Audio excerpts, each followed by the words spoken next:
Month and तक तो है, उसके बाद देखते हैं। रोज यही बोलते हैं हम, month and, next month, next appraisal, फिर एक और डेडलाइन आ जाती है।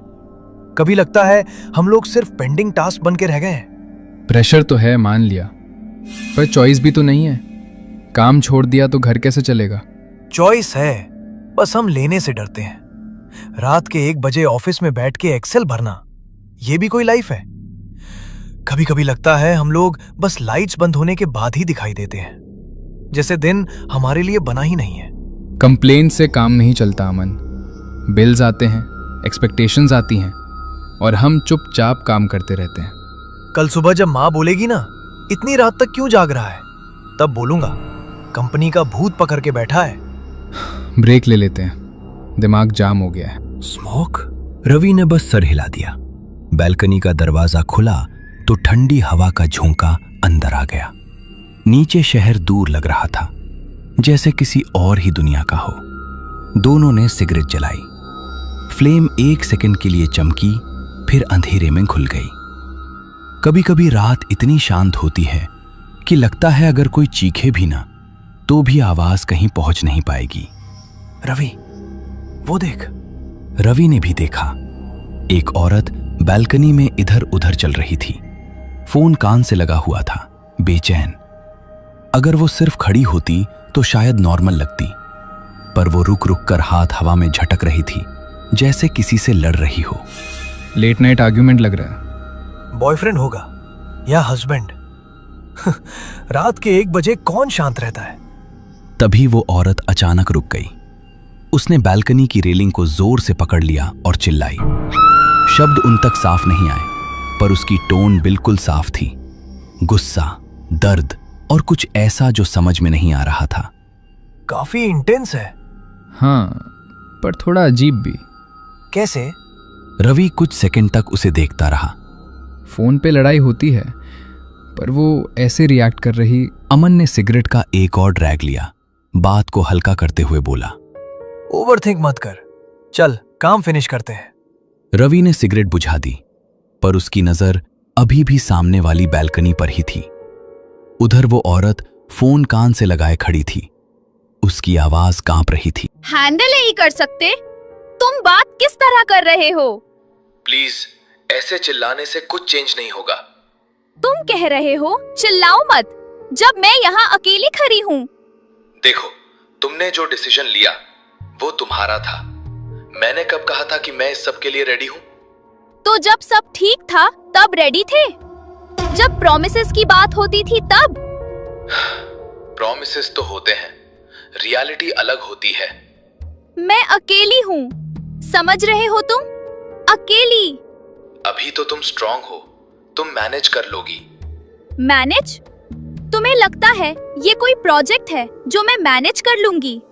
हर चीज इमोशनल मत बनाओ। सुनो, ये सब कंटिन्यू करना मेरे लिए पॉसिबल नहीं है।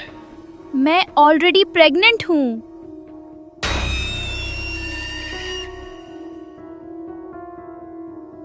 तुम्हें ये पहले सोचना चाहिए था। तुम सच में ये बोल रहे हो? रवि और अमन चुपचाप खड़े थे। वो लोग मुड़कर ऑफिस के अंदर जाने ही वाले थे कि अचानक रात के सन्नाटे को चीरते हुए एक बहुत तेज चीख सुनाई दी।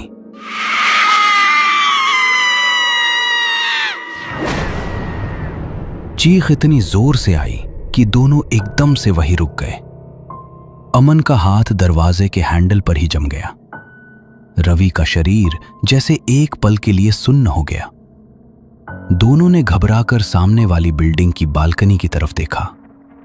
वो लड़की अब खड़ी नहीं थी, वो बालकनी के फ्लोर पर बैठी हुई थी। सिर झुका हुआ था, उसके कंधे कांप रहे थे। वो रो रही थी, जोर जोर से नहीं, पर ऐसे जैसे उसके अंदर कुछ टूट गया हो। फोन उसके हाथ से गिरकर पास ही पड़ा था।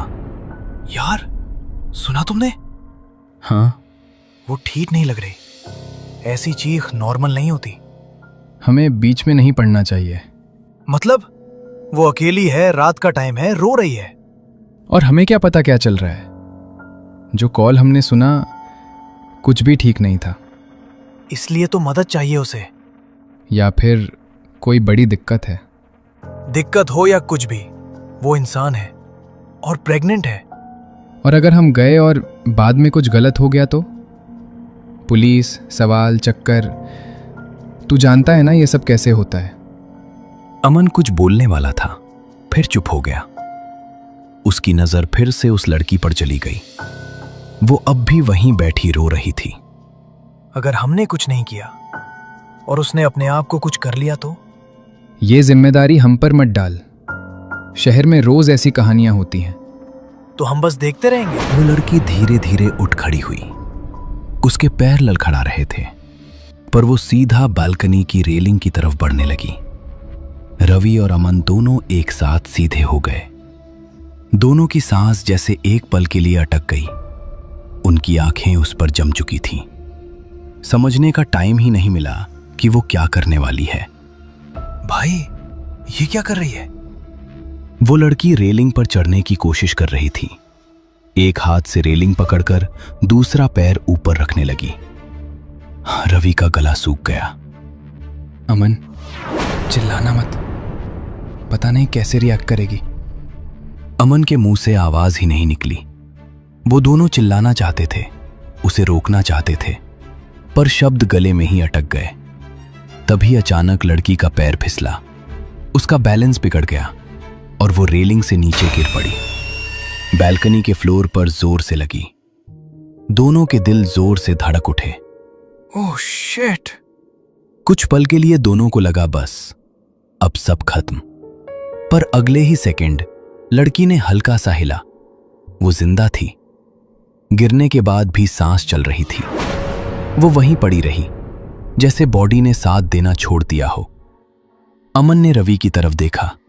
आंखों में डर और गुस्सा दोनों थे। भाई देख, वो खुदकुशी करने की कोशिश कर रही है। कुछ तो करना पड़ेगा। रवि ने कुछ नहीं बोला, बस सामने देखता रहा। चल, कुछ करते हैं। अगर हम चुप रहे ना, जिंदगी भर खुद को कोसते रहेंगे। रवि कुछ कहने ही वाला था कि तभी वो लड़की फिर से हिलने लगी। धीरे धीरे उसने अपने हाथों के बल खुद को उठाया। वो लड़खड़ाते हुए खड़ी हुई। अमन का दिल और तेज धड़कने लगा। नहीं, नहीं, दोबारा नहीं। वो लड़की फिर से रेलिंग की तरफ बढ़ी। इस बार उसके चेहरे पर कोई गुस्सा नहीं था, ना चीख, ना रोना, सिर्फ एक अजीब सी शांति, जैसे उसने कुछ तय कर लिया हो। रवि और अमन दोनों एकदम चुप थे। उनकी सांस तेज चल रही।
लंबे हो रहे थे।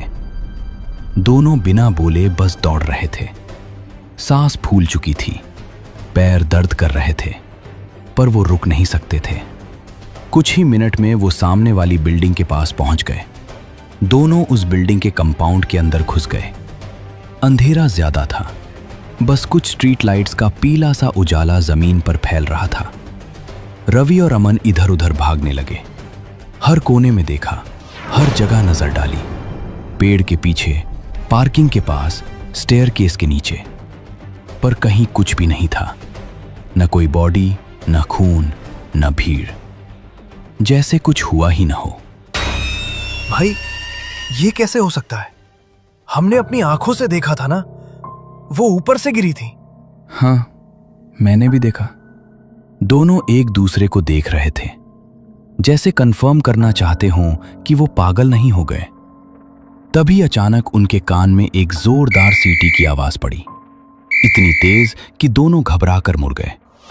उनके बिल्कुल पीछे एक गार्ड खड़ा था। ओए, कौन हो तुम लोग? यहां कैसे आए? क्या काम है? अमन और रवि एकदम से घबरा गए। भाई, वो हम गार्ड ने उनकी बात सुने बिना ही गुस्से में बोलना शुरू कर दिया। रात के टाइम कंपाउंड में घुसना मना है। क्या चल रहा है ये?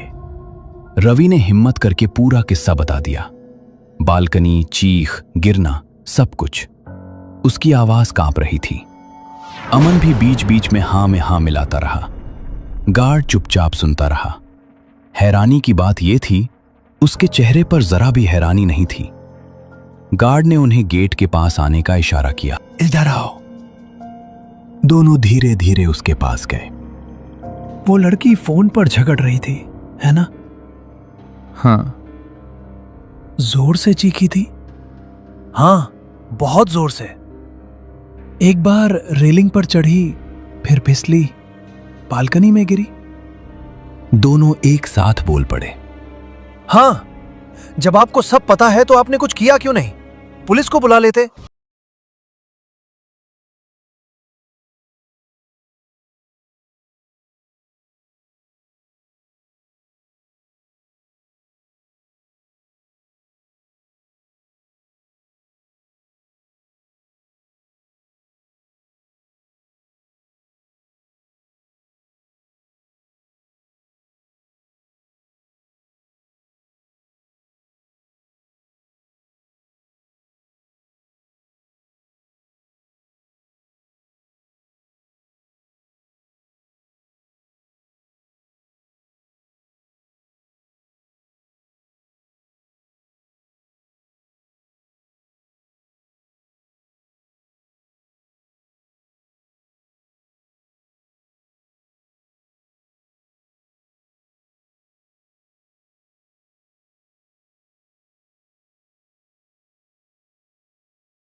ऑफिस में रवि और अमन दोनों नहीं आए।